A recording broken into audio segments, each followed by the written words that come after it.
Today in Concordia News, is the Gardasil vaccine accessible to you? Students march against climate change and life in the student residence.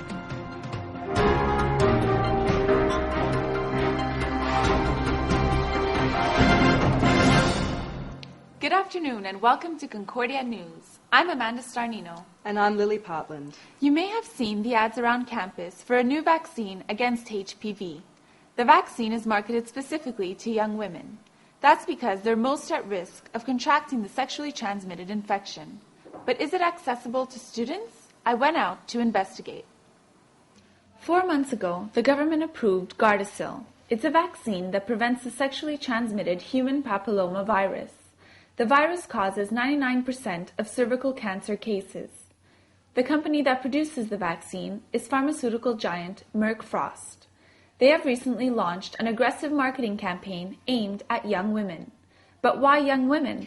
These are the women that are most susceptible to be infected with HPV, the human papillomavirus. So the virus is the cause of cervical cancer, so that's why it's women. Most women I spoke to on campus had heard of the vaccine.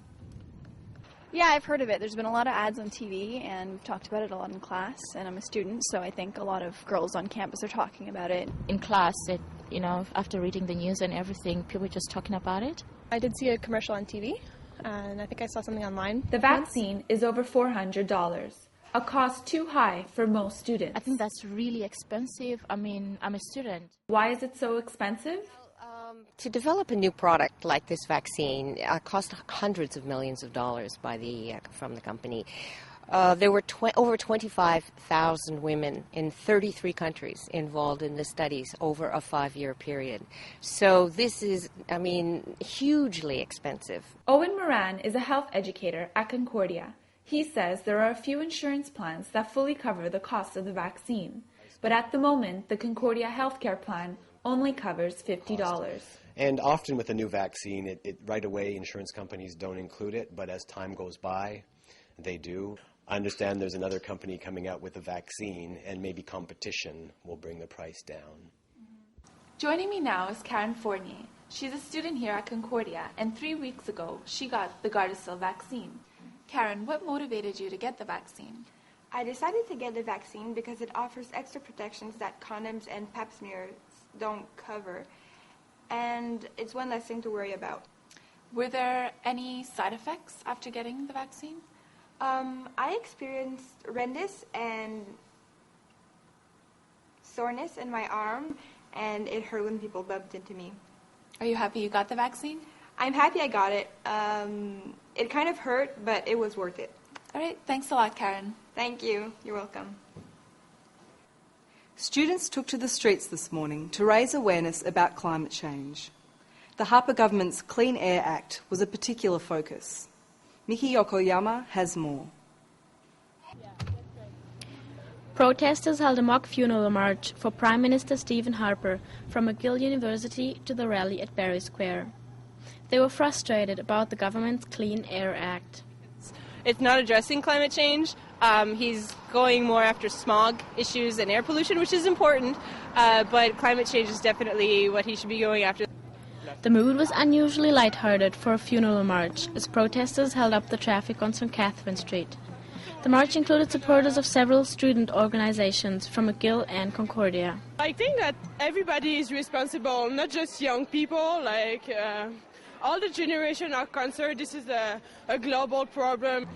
Hundreds of people gathered here at Berry Square to show the concern for the future of our planet.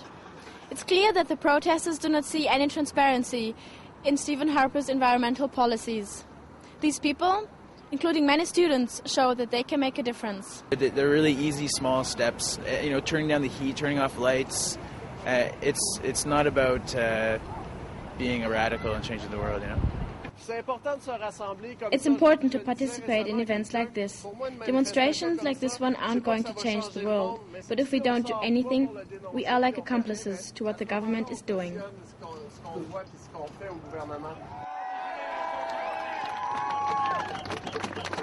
I'm Miki Yokoyama for Concordia News, Montreal. And in other news, A group of students launched a petition to evict the Concordia Student Union last week. Ethan Cox, a first-year student, is leading the petition. He says the CSU is doing a poor job of representing students. 3,000 names are needed to launch a new election. Student groups joined forces last night to raise money for the crisis in Darfur. Reggie's Bar hosted the fundraiser. Proceeds from the night's beer sales will be donated to Darfur. Controversial British MP George Galloway is speaking at Concordia on Friday. The lecture is called War and Occupation After Lebanon. It will take place at 6:30 in room H410 at the Hall building. The Vanier Library has just announced the new hours for winter. Here they are. Monday to Thursday it will be open from 8:30 in the morning to 1 a.m. and Friday, Saturday and Sunday from 8:30 to 10 p.m. The Concordia Stingers football team is playing Université de Montréal today. Brent Botkin is live at the field with about 2 minutes left in the game. Brent, what's going on over there? Okay, I'm live here with Khalid Jirma, the president of the CSU. Yeah. Obviously, you see the crowd right now. It's pandemonium, I guess you could say. Can you describe what it feels to be like right here, right now? It's an absolutely incredible feeling. We've got over 2,000 fans here just screaming out for the Concordia Stingers. We're in a semi-final game. We're taking it to the UDM caravans, and we're going to see Laval in the final. Here we come, baby. Okay. Obviously, you're confident. What do you think a win for the Stingers today would mean for the school itself? It's all about the pride, baby. It's all about Stingers' pride. And every step we get closer to that final game, the pride gets better and better and better, and we get louder. Look around, man. You see these Stingers. You see these fans. They're all here to support our team, baby. Okay. So obviously you guys are all here to support the team. It's pretty evident by the crowd.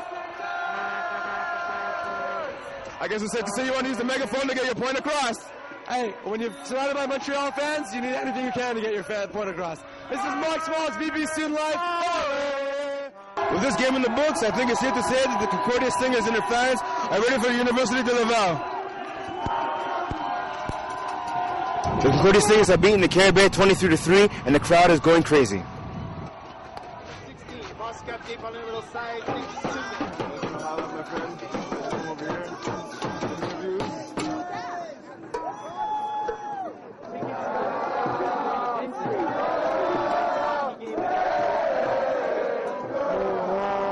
Thanks, Brent. Go Stingers! Let's have a look at today's scores. The Stingers beat U of M 23-3.